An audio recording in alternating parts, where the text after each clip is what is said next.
Hey guys, I'm Rue. And I'm Rian. Welcome to Fish Dish. We are so happy you are here with us. We are doing our Extremely happy. yes. We've been waiting for you. You're a little late, but we forgive you. So Fashionably late though, fashionably yeah, late. yeah, as you are, and as always, you look wonderful.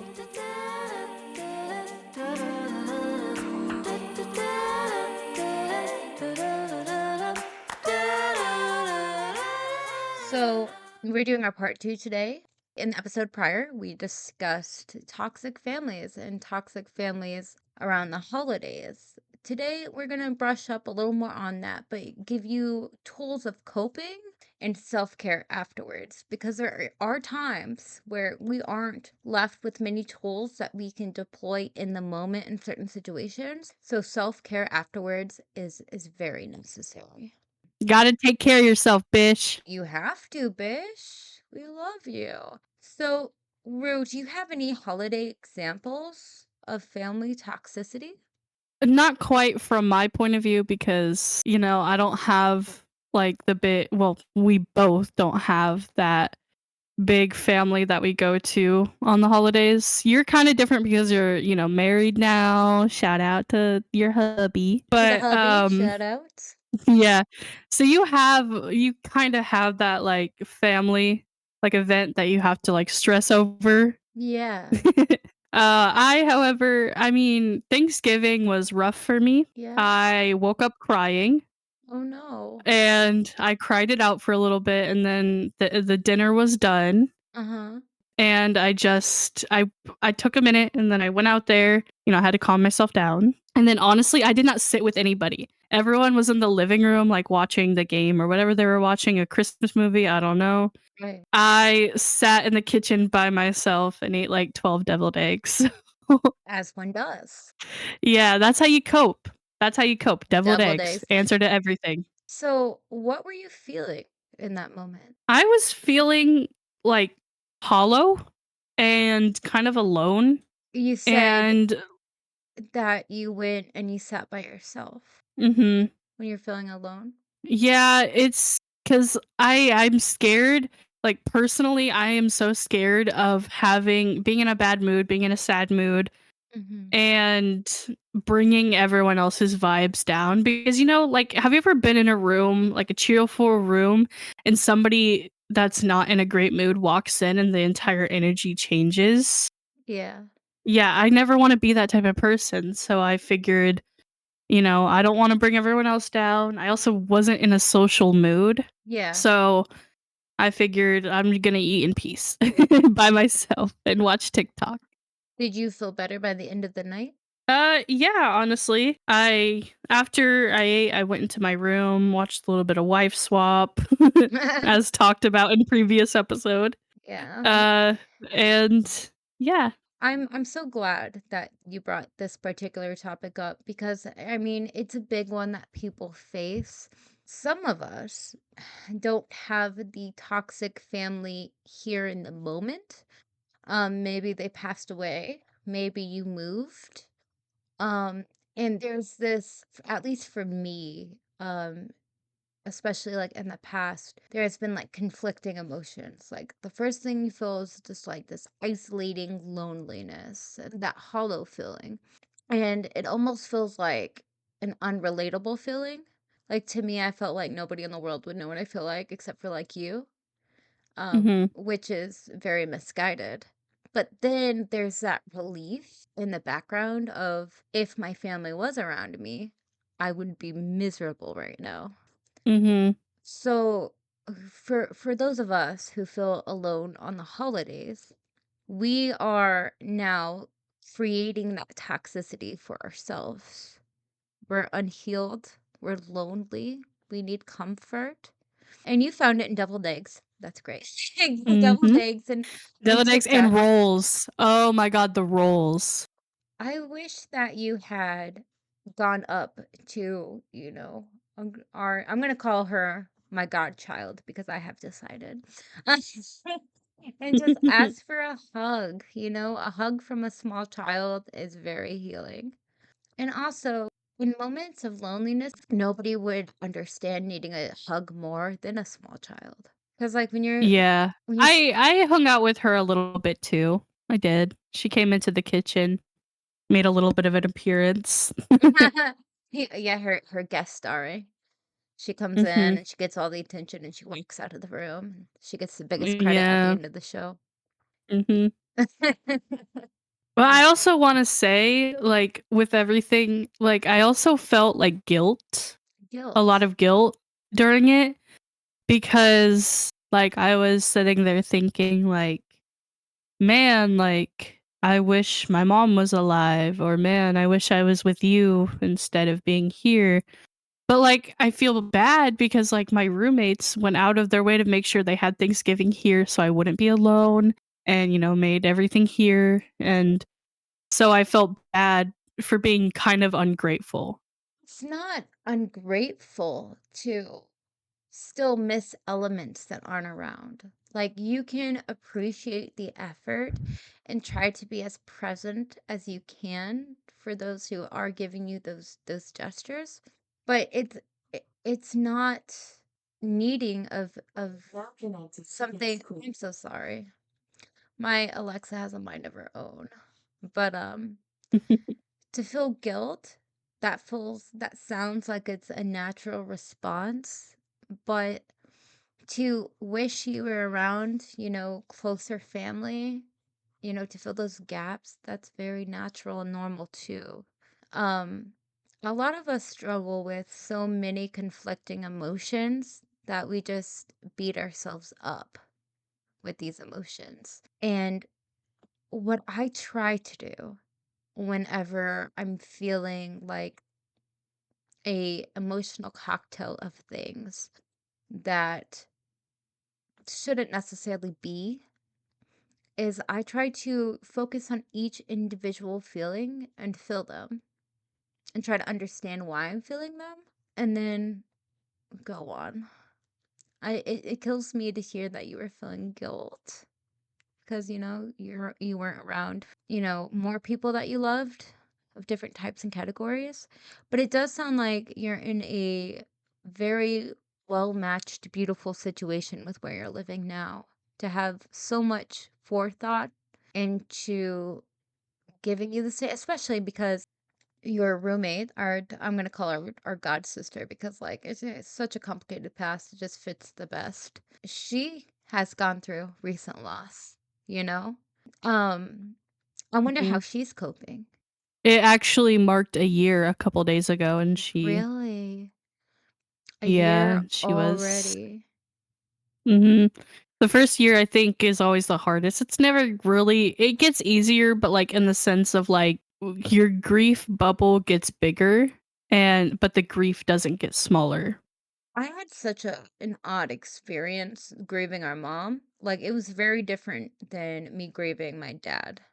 Because with my dad, I did have that like one big year grief hole, where I just was miserable and sad and depressed and it ate me. But when mom died, I was able to, well, I say this, but I think that I was dealing with it subconsciously rather than consciously. But like I didn't go through conscious grief until like 3 years after the fact. And it lasted like 8 years.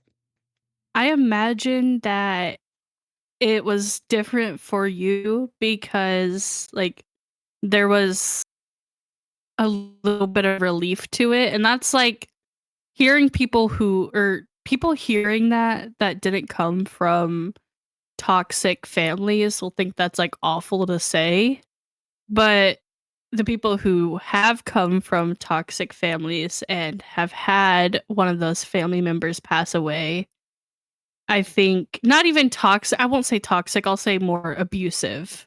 Yeah. I think they would understand what it would feel like to feel a little bit relieved that that pressure, that abuse Mhm. isn't going to be in your life anymore. Yeah. I mean, that definitely that for a whole year, that's exactly how I felt. Relieved and to be a little vulnerable and transparent for my bish dish friends. our mom's relationship with each of us is very different. And with Mhm. me, it was very controlling and just generally not healthy. Give an example. So my when my dad passed away, his checks paid most of the bills. And when I turned 18, those like that money no longer came to her, so she would like try to suck money from me at every point. And so it got to the point to where when I didn't give her money anymore, she's like, "Okay, we're not in each other's lives, whatever." So the story before, and then she comes back in my life. Oh, I have cancer again. It's not that you care, right? Trying to use that guilt trip. A little after those things, I got pregnant with my first, and mom has done a lot of awful things to me. A lot of physically awful things to me, like disturbingly awful things. But I would have been able to reconcile those and her after her death if she hadn't done this one thing. This is the thing that messed me up the most. Really messed me up. So I was pregnant and I was like 5 months along, I think. So I made this friend in college. She's a Baptist and our mom had her biases. She was biased against a lot of groups of people, like Christians were the main. She was a different kind of lady. She was recovering from a lot of her own traumas. Like she had religious trauma. And I think she was unloading this on my friend in Facebook comments. I don't remember what the disagreement was about. My friend said something and then my mom had commented and it wasn't about religion. And then they started bickering. And my mom went to her profile and saw that she was very Baptist and brought the religion into it and started bashing her like, "Oh, of course you're stupid. You're a Baptist." By the way, me and Rue are very different from our mother and her mother. So, yeah. I saw this and I thought the whole thing was gross. So I defended my friend. My mom calls me angry, so mad. She's like, "You should have been on my side. You should have been backing me up." Now, mom picked this fight and she brought religion into it and she started saying gross, just very not okay things. And I told her that I didn't agree with what she said. And then she started guilt tripping. So she's like, "Well, I went through and I was trying to gather as much things for Bella as possible.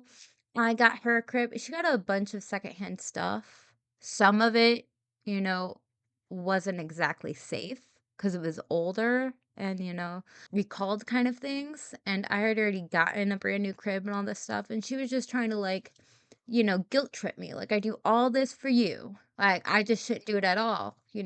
I should return all of it.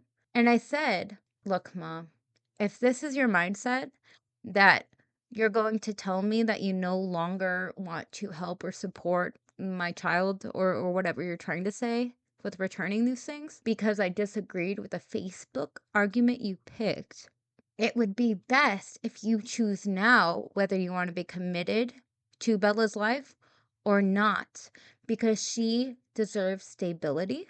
She deserves people that she can rely on. She deserves people that are going to be there no matter what. So choose now." So this is when she says, "I could call CPS and get that child yanked out of your arms right after giving birth. I can tell them that I had postpartum psychosis and you definitely will too. And you will hurt that baby." Now, mom was huge in gaslighting mentally, trying to tell me I'm a bad, violent person, even though I've never done bad, violent things. This was a thing with her, to convince me I'm a bad person. And this has been something that has caused several mental illness strifes in my life. There was a point in being a teenager where because of all this talk about you're a bad person, you're capable of so many bad things, even though I haven't done any violent things, I was convinced that if the person that I trust more than anyone in the world is telling me I'm a bad, violent person, and I've never done bad, violent things, but she's also telling me things I don't remember, that I remember her doing things, but she's saying I did these things. I kind of got this mindset of maybe I am a bad person and someday my body will just do something. Like it was such a mind fuck. So she's telling me that I'm going to hurt my baby and she's going to get it taken away, all because of a Facebook argument. I start vomiting profusely and I start bleeding. Like, I'm so upset that it was putting my baby in danger. Like, she was just rocking me so much emotionally over a Facebook argument that I was afraid that I was going to lose my child 5 months in. So, yes, there was a lot of relief. I might even like there's been times where I feel like such a bad person looking back because our mom had illness. She had cancer, so she was dying for a while. I remember after an argument kind of like this and a controlling, demeanor, I got off the phone and I looked at my ex-husband and who was my husband at the time, and I said, I know I sound like a monster, but I can't wait till this is over. So after it was over, I felt so relieved, but also I became a little manic and a little depressed at the same time.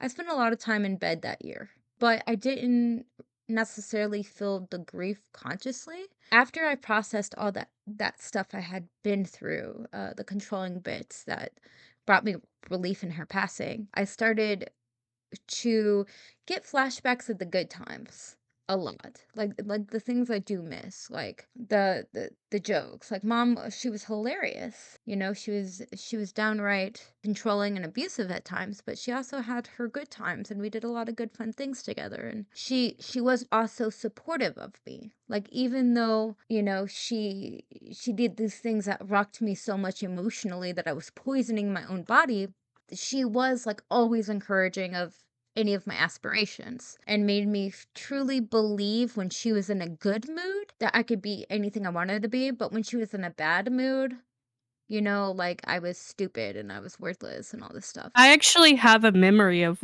I think one of those times. I remember when you were in the play at your school, the summer Oh play, my when you gosh, guys did yeah. Sweeney Todd, and she was so supportive over it. But Yeah. then you guys got into a fight and she said you weren't allowed to be in it anymore and she's not going to take you there and you're getting pulled out of it and Yeah. Interestingly, I think this is actually a traumatic memory for me.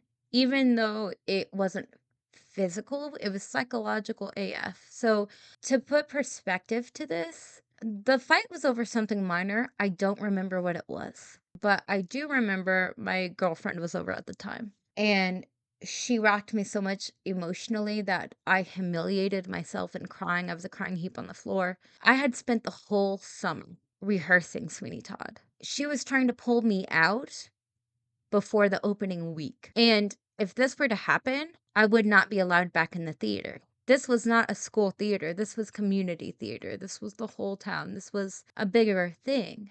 And it was where I was putting all my time and effort, and I've always loved Sweeney Todd since I saw it. So like it was a big deal to me. And the thing that we were fighting over was so minor and it had nothing to do with this play. It was just what she had in her arsenal to take away from me. I was a hard kid to punish. Like all I did was read books in my room. And now I had this play that I was very, very passionate about, that was pulling me out of a depression, that added to feelings of worth when I felt worthless.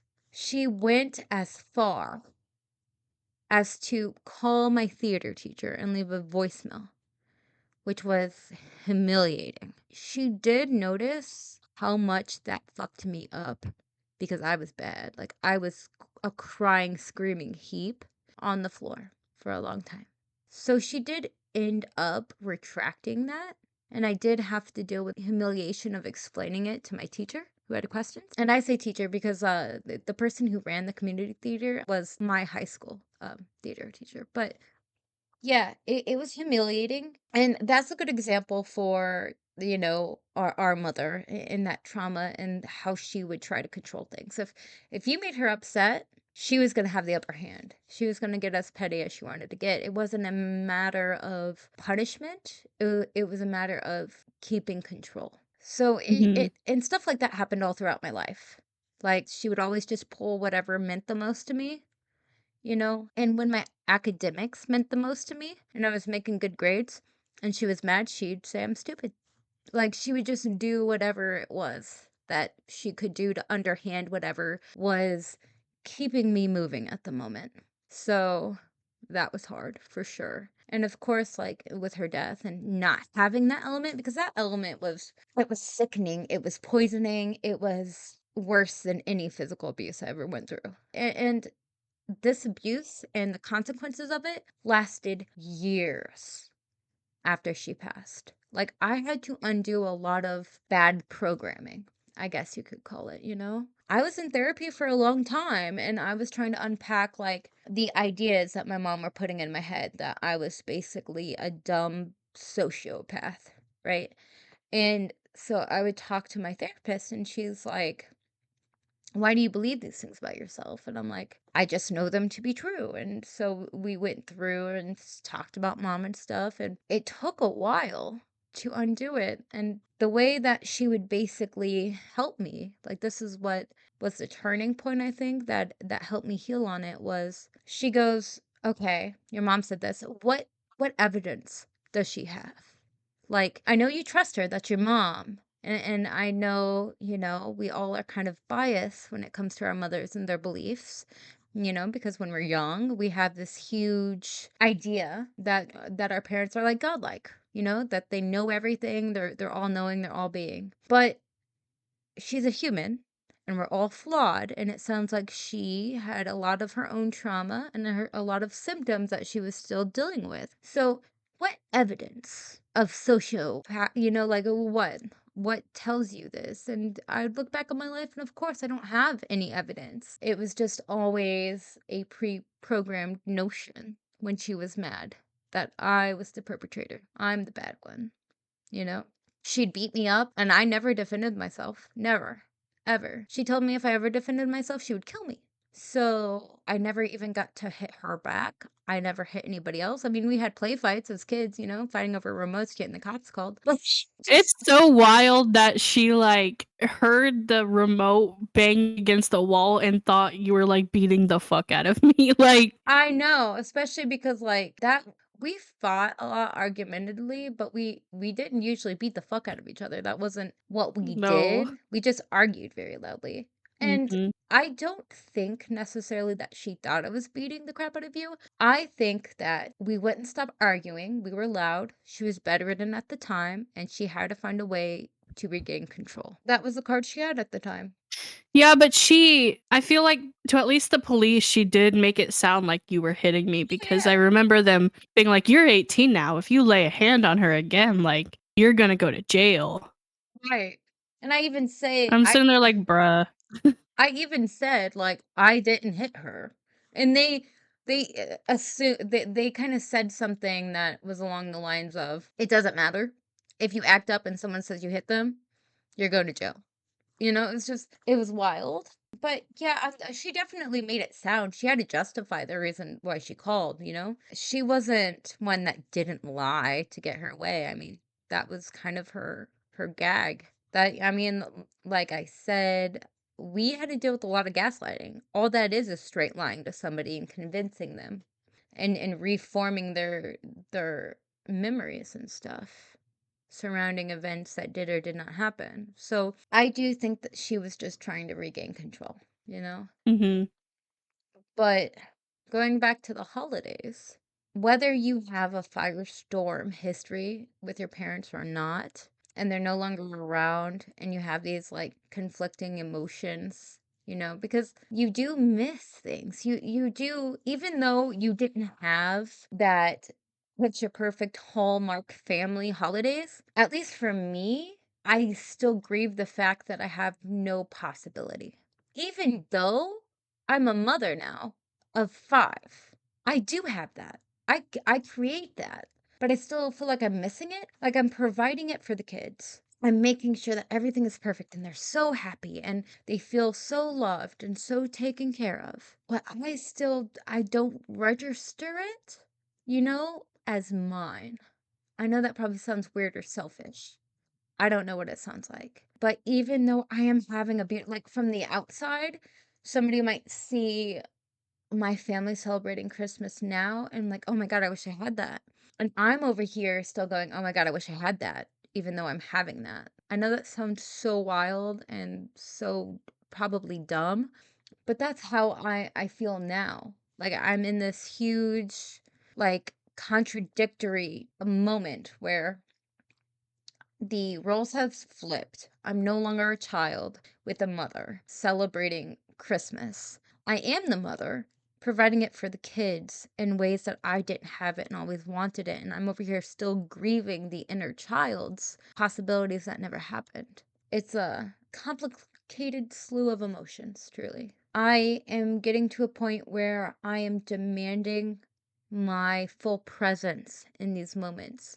I'm kind of like, you know how some people who have a dog and it pees on the floor and they're like putting their nose in the pee?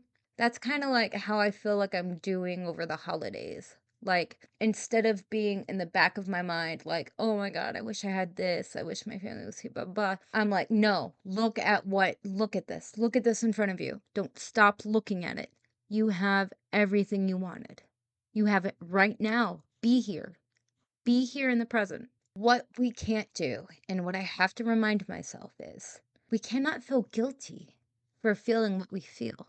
I cannot describe to you the amount of guilt I could feel about having these emotions that sound so selfish and gross me saying them out loud. But I refuse to let myself feel bad for these organic emotions. The only thing I can and will do is reconcile them and enjoy what I have currently. It's a hard and rough journey, but it's my reality right now. And I do, like, even though I said, like, I refuse to feel guilty, I do have those organic emotions. Like, I'm feeling it right now. Like, I'm hearing myself speak out loud, and I'm like, oh my gosh, you sound gross. That sounds so wrong. Like, you're surrounded by your kids, and they're having such a good time, and you're kind of like, oh, woe is me. I'm a sad little orphan child.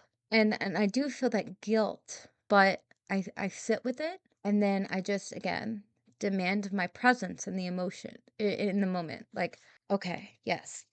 I feel grief because most of my family passed away. I feel grief because I don't have the grandparent experience and I never have. Like I feel so much grief, but also because of this grief, I was able to take this and make it the foundation in which I build happiness for my children. And that's a beautiful, glorious thing. And that's what I'm choosing to focus on. I do think a bit of the, feeling of, like, during the holidays where you wish you had, the other family rather than what you do have comes a lot from your inner child not being healed, Yeah, for certain. That's something I am which recognizing actively in this conversation. Yes. that is something I don't know how to heal that. Like, everyone talks about healing their inner child by, like, watching I guess, like, I watch, like, shows I used to like when I was younger, like, I just binge watched the entirety of Good Luck Charlie, Yeah. Aw. but at the same time, it's hard to tell if that's inner child healing or if that's my BPD age regressing. You know what though? That it's strange that you bring that up because recently I've been watching a lot of comfort shows from, younger ages. And I Mhm. don't think it's regression. I like to think of it as entertaining. Like my inner child is lonely. I am going to sit with her and do what she wants to do because she needs me. Mhm. I think we're going to reroute this episode. Instead, we'll get to self love. That's a definite element to a lot of our topics. But sitting with our younger selves is such a relevant piece of the holidays and grief in toxic families. Because when you're in a toxic family, you're probably going to grow up with your inner child needing help, needing love, needing attention. That's definitely where I'm at, and I know Rue, you too. I mean, me to the point to where I have my inner child tattooed in different places of my body, you know? I have you, your little Mhm. inner child there too. So, Inner child has always been a theme for me. My first professional tattoo ever was my inner child. Um, and it was supposed to be representation of being free from that childhood trauma, even though I don't necessarily think I'll ever be free because it's a huge part of who I am, and I don't know if I want to be free from it. I would rather be a beautiful example of someone who is best friends with their inner child and works with that inner child to do whatever it is I'm here to do, you know? I feel like our stories is a big part of the whole point and purpose of our lives. I don't know if anybody who is listening or here in the conversation believes in purpose or in a destiny or that theme, and I don't know how I feel about it, but I do feel like the beginning of my story is a big part of the ending. And I feel like it's all about what I do with it. And it's always been my plan to help others with it. That's always been where I was gravitating towards. And I feel like most of us who have been through toxic situations, we have this urge to help others. We are usually very empathetic people, the most empathetic people. And I feel like that's a gift from the trauma that we should use if we feel compelled to. I feel like maybe those of us who've been through the worst were strong people who maybe our mom believed in reincarnation, and she believed that before we came back, we got to choose our road. And it was always a choice that kind of complements the last one to where we can heal things or mend things that we weren't able to do in the previous life. And we chose our lessons and we chose our paths. And I don't know if I believe that, but it is comforting to think that I'm here learning a lesson and the control is in my hands of whether or not I use it for good or let it destroy me. What's your situation with your inner child right now? I don't know. I feel like I'm, like, mean to her, and I don't try to be, but I don't know. It's like I don't know how, like I said, I don't know how to heal it. I don't know how to sit down and have a conversation with her. I don't know how to be there for her. I know a lot of it is just, being the person that you needed at the moment, but, like, what did I need, you know? I know for a fact that you're one of those people that try to be the adult that you needed. This has been a concept that I applied to my own life, and I realized I need to start with me first. You need comfort and acceptance and unconditional love. And your inner child deserves that from you. And I know that's hard. And it's hard to even think about how to do that. Like, how do I sit with my inner child and love my inner child and give my inner child all the things she needs? Well, it starts with attention. When you feel like you are coping due to your inner child suffering, like, you're watching a comforting show or you're wearing a perfume you wore in middle school for a week, whatever that looks like to you, I think it's important to draw focus to that and explore it. Like, okay, I'm doing this because it's comforting to the person I was at this age. What brought her out now?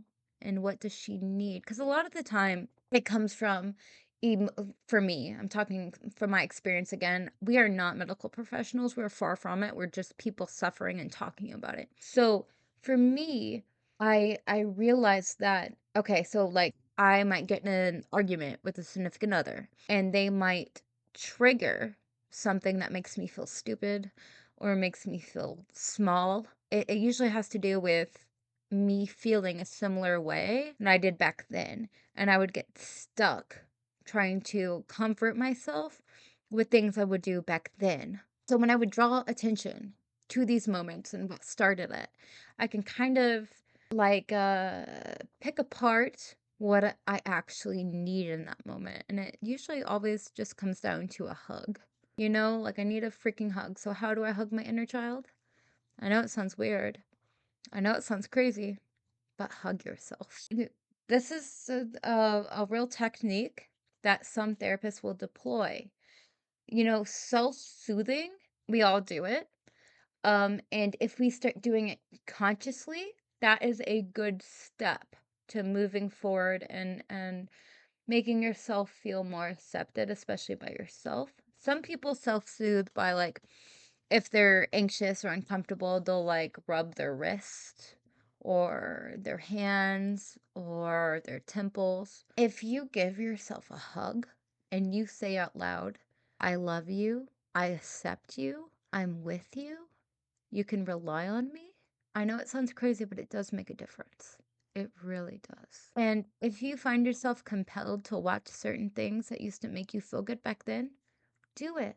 And and maybe even visualize yourself sitting beside your inner child, watching these shows and laughing with your inner child. It sounds crazy, but it helped me, but I'm crazy, so again, not a medical professional, just a crazy person who read a lot of self-help books. For you, Rue, if it's a little embarrassing to hug yourself again, I really love mirror techniques, and I'm not talking about the crazy cult kind. I don't know if you heard about that. There's a I can't remember the twin flames. Now, don't sue me. Allegedly, allegedly, allegedly. But they had allegedly a mirror technique. It's not what I'm talking about. They look in the mirror and anything they thought about, like if they had the idea that he's mad at me, he's making me feel small, they would have you replace all the nouns with you or like I, literally. Like I'm mad at me. I make myself feel small. That's not healthy. That's not what I'm talking about. Oh my Oh gosh. yeah, I know. I know. Look into the twin What flames. is the outcome? What is that supposed to help? So, and this is my opinion, don't sue me. They are allegedly a cult, which I do believe it's my opinion. And I believe they use this technique as a form of brainwashing, for compliance. There are some really great documentaries out there, on Netflix, and I forgot the other platform, but just look up Twin Flames and it'll, documentary, it'll pull up. This is a community of people, and this is so off topic, but hey, you're here, strap in. It's a community of people where it's all online. They're lonely. They want to find their twin flame. This couple runs this whole thing. They claim that they have the powers to see and recognize who your twin flame is. Everything they do is through like counseling, and they say this mirror exercise is supposed to be healing and have you come to a big realization that basically you're the problem. And they Mm. use that as a tool to keep you in compliance. It is gross. There has been instances, okay, so within this community, there's more women naturally because I mean, women think about romance, in my opinion, a lot more than men in the destiny kind of way. So there's a lot of women in the community, and after they decided that most twin flames had to be within the community, they would tell women, your twin flame is this woman. But they also believed in like masculine and feminine balance. So this person would be like, I'm not attracted to women. And what? And they'd be like, no, you're a masculine energy. Like you're a masculine, and that is your twin flame. And if you don't believe it, do mirror work. Literally. And you should change your name and think about a sex change. There has been people who were told they were trans that did not feel that way, who did end up having sex changes. Like this is a crazy community. Talk about a toxic family. This is a toxic chosen family, as cults usually are. So yeah, look into that. It's crazy. It's sick. But when I'm talking about mirroring techniques, I'm talking about making eye contact with yourself in the mirror and saying, I love you. You are beautiful. Affirmation the fuck out of yourself because you deserve that. And it does help. Like it helped me and anybody I've ever talked to about this kind of mirror work. It really does. Your brain listens to you. And when you make eye contact with yourself, it's more powerful than you think. And I feel like our inner children, they're with us all the time and they deserve attention. Even if it's just, watching that show or playing that game or spraying that perfume. whatever it is, we deserve comfort. They deserve acknowledgement. And especially around the holidays, if you feel alone and you feel small and you feel like you're regressing to a smaller mentality, that's when your inner child needs it the most. And self-care, the F out of yourself. Make yourself the priority. A lot of us who have been through these toxic families, toxic religious trauma, just whatever it was, if you had a community of people or a small family that made you feel small, once you are able or have been removed from the situation, it is time to reflect and love yourself and give yourself all the attention. And I was telling you about this earlier, Rue, like anytime now, like I will not let somebody make me feel small. If somebody makes me feel small, I'm gonna buy myself something nice. I might even write myself a note. You're amazing, you're beautiful, you deserve this. Here you go. There's that $60 palette that you wanted, like it Retail does. therapy. It may and listen, don't bring it to unhealthy levels if you can keep it healthy. I think it's healthy, you know? Yeah. If it doesn't put you in Make debt and yourself makes you feel feel good. good. Yes. I'm really glad we talked about the isolating toxicity because even if you're alone and what you had before was worse, it is still okay to grieve what could have been, what sometimes was, because we're all just human at the end of the day. And most of us who have been through this stuff, we're so kind. We are the kindest, most empathetic creatures I've ever met. We think about other people more than anything else. But it's time that we included ourselves in that list of people to prioritize, to people to celebrate, of people who deserve to feel better. Rue, calling you out, yo. Oh. There's not a single like I know you more than a lot of people. I like to think that there's some things I know about you better than you know yourself. What I don't know is a singular reason you should feel like you're inferior to anybody. You have such beautiful energy and potential, and you're a beautiful person. And it brings me pain to hear that you're so hard on yourself and you're not giving yourself that comfort that you deserve. Mhm. Vicious, I I'm calling just you out it's too. it's hard it's hard to heal from mental abuse, which I know you know, obviously. I do have a good 5 But years on you. So, like, yeah. so be the cool older sister to that inner child. Be that woman that you needed for guidance. Your inner child is still there and she still needs you. She needs an adult. And now you're the adult. She's just like, "I need an adult, I need an adult." I mean, mine is. I definitely do need to work on healing that inner child, and then also, a lot of people don't talk about it, but healing your inner teenager as well. Oh, yeah. Oh, yeah, for sure. That's usually who needs me. Like, I have that inner child that needs me. But the person that comes through the most is that teenager in me. That's who had it. I don't even know if I could say she had it the worst because I went through a lot of messed up crap. Like, I was talking to Chris the other day about mom's postpartum psychosis period, and he was looking at me like, I don't know.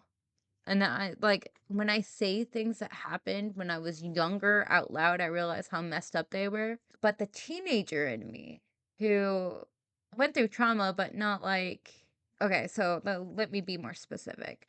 I was telling him the memory of, okay, so after you were born, mom had a postpartum psychosis. And there was a day where she asked me to clean my room, and I was like 5 years old. And I did what a 5-year-old would do, right? Like, I went into my room, and I didn't wanna clean it, so I just pick up a toy off the floor, and I'd play with it for 30 minutes. She walks in, and she sees me doing this. She grabs my 5-year-old little head by the hair and bangs it against the wall over and over and over again. So, a couple days after that, uh I go to my mom who's in the kitchen, like, going through catalogs and stuff, and I'm like, "What are you doing?" She goes, "I'm looking for your casket."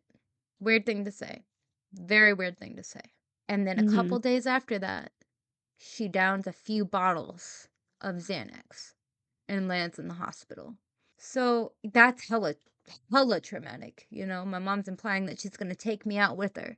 But that compared to, like, the psychological abuse mixed with the more severe physical abuse in my teenage self understood more about what was going on in the moment and needed people more. When you're a child, you don't understand much. I wouldn't have any idea how to process something like postpartum psychosis. As a teenager, I could, and understanding more made me feel more alone, you know, because in those moments I would need somebody to relate to and somebody to hold me and somebody to talk to. You can't really talk all that thoroughly when you're a child, but as a teenager, it's a need. You need that camaraderie. You need that person. And I didn't often have it, you know? I was branded the bitch that lived upstairs. That's an incredibly isolating title that I lived to. So I I like to go back to that teenager and be like, "I love you, bish. You're the bish that lives upstairs, but you're beautiful and you're a baddie." Yeah. Period. Period. T. Period. Serious. You know, like I don't know. But around the holidays, when you're dealing with toxic family, it's very normal to regress emotionally to the time of your life you needed your family's understanding and compassion the most. This is where it's the most important to give that to yourself. Period. Period. Period. Period, bitch. Like, yeah, I think that's the point. Love your inner child, especially around the holidays. We can't choose who our family is. I mean, we can if we wanna have a friend family, but the people in our lives who we're supposed to celebrate with and we're expected to for holiday, you know, like, n normalness, I don't know. We can choose if we're gonna be there, and sometimes it's healthy to not be there. Regardless of where you are and what situation you're being in around the holidays, love yourself, bish. Be there for yourself, bitch. And if somebody makes you feel bad, get a massage about it.